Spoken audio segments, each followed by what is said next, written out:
branec, odvedený branec, máš taký, že? No. Brejle teda. No. Napísal list prezidentovi republiky napísal list.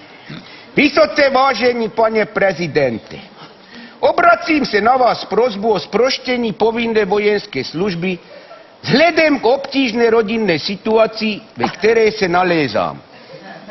Mám 24 let a oženil jsem se s dovou ve věku 44 let. Má manželka má dceru ve věku 25 let.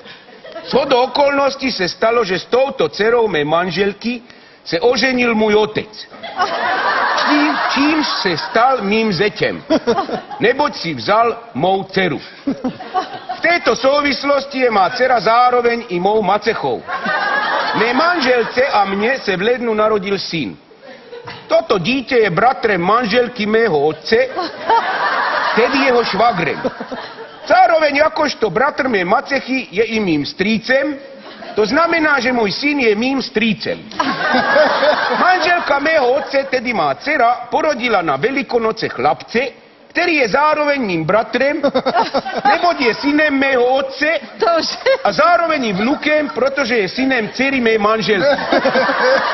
Jsem tudíž bratrem mého vnuka a vzhledem k tomu, že jsem manželem tchýně otce tohoto dítěte, jsem tedy v postavení otce svého otce a zároveň i bratrem jeho syna. Jsem tedy sám sobě dědečkem. Z těchto důvodů vás, vážení pane prezidente, prosím o sproštění vojenské služby, neboť, jak známo, zákon nedovoluje povolávat do armády zároveň dědečka, otce i syna z jedné rodiny.